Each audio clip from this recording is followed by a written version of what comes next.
Hi, I'm Bob Tabor with www.learnvisualstudio.net. I'm going to let you in on a little secret. Nobody memorizes all this stuff, at least not at first. It would probably take you several months of working and building applications in order to really internalize a lot of this. IntelliSense is just awesome, and it really helps you through a lot of the rough spots.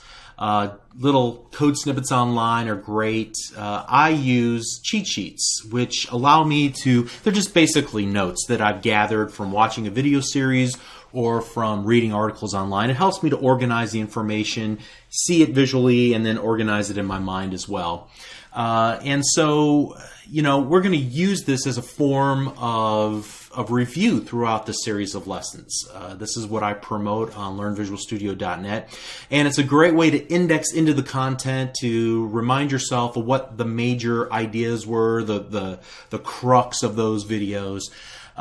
You can always remove the stuff you don't need. You can add stuff that you might think might be helpful in the future to make this your own.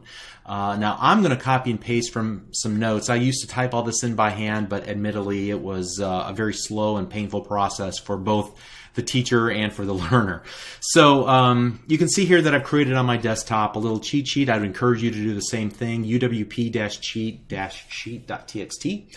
You can call it anything you want. You can put it anywhere you want to put it. This is just the way I'm going to do it in this series. And I'm going to begin to just type in or copy paste things in here. And you should feel free to do the same. You can use mine or you can type it in yourself. I would recommend you type it in. Creates a little muscle memory.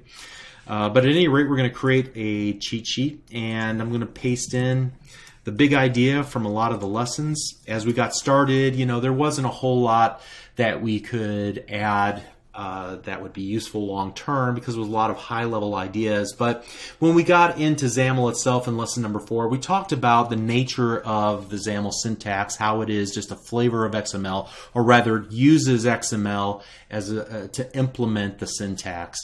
And when you're writing XAML, you're really behind the scenes creating instances of classes and setting attributes or setting properties of those class instances that define the user interface. And, it's very natural for us to use an XML style syntax, especially if you're coming from a web development background. You're already using HTML to lay out your pages.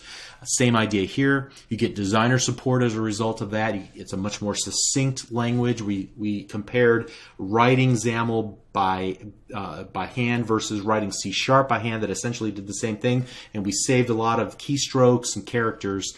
Also the XAML parser was very intelligent, and Visual Studio played along, and it allowed us to write code much more succinctly to define our user interface. All right, moving on from there, in the next lesson after that, we talked about some specifics of XAML, and we talked about type converters, and we said that this is one of the ways in which it's made easier to write the XAML than it is the C# version, because we can give attributes of elements, literal strings in XAML that are converted into enumerations or potentially even instances of classes in C#. So type converters, one of the items, one of the tools that would help us keep our code succinct. We then talked about several different topics related to XAML in the next lesson, understanding default properties, complex properties, and the property element syntax.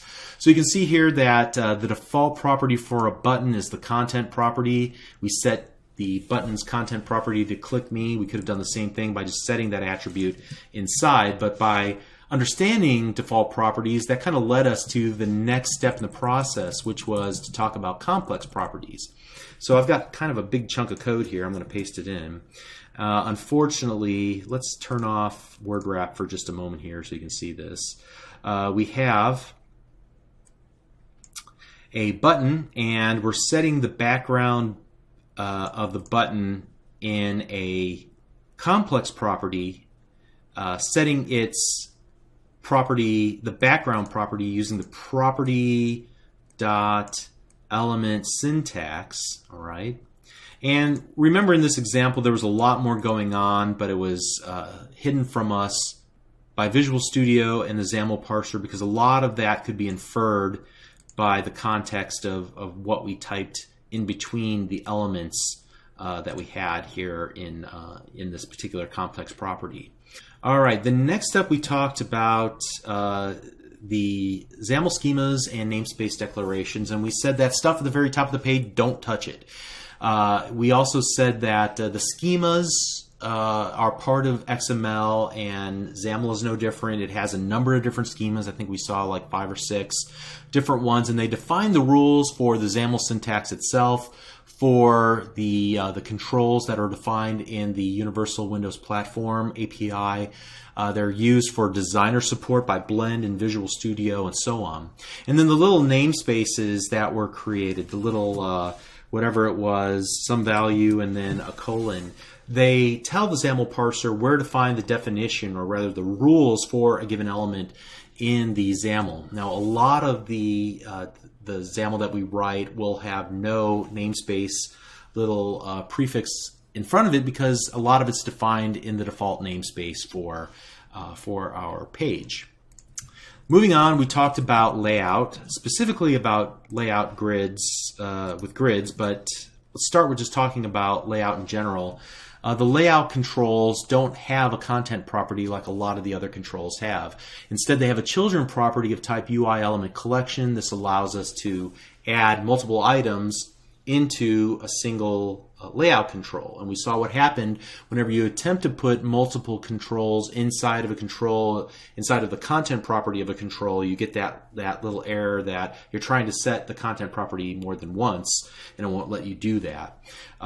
So by embedding any control inside of a layout control, inside of its elements, you are implicitly calling the add method of the children collection property for that given element. So the grid.children.add my button, right? All right, and then let me give you a quick definition of a grid. I just copied this from one of our examples. Here you can see that we've defined both rows and columns using property element syntax. Whoops, let me get rid of that one. How that got in there. Much better. Okay. So we have row definitions, and then we define a number of rows. This is all out of whack. Okay, there we go. And notice that we set the heights and the widths as well, which the sizes can be expressed in a number of different ways. And let me paste that in here. So let's turn WordWrap back on. Down here. Okay, so it can be expressed in terms of explicit pixel sizes, right? So I can set it so equal to like a 100, for example. All right, but we said that that was a bad idea because we're working with different form factors, even within a given device family, and it may not look correct on a given form factor. So we would prefer to use auto and star sizing, which are relative ways of expressing sizes. Auto will use the largest value of the element it contains in order to define either the width or the height of that given row or column, respectively. Or we can use star sizing, which says utilize all the available space that we have. So we also saw an example where we were able to prefix the star with a number. And so, for example, we saw how one star would essentially be saying, of all the space available, give me 1 share of the total. Whereas 3 star would say, hey, give me of all the available space, give me 3 shares. So essentially in this example that I created right here, there would be 6 total shares, and a 3 star would be essentially either 50% of the width or the height, depending on what we were defining.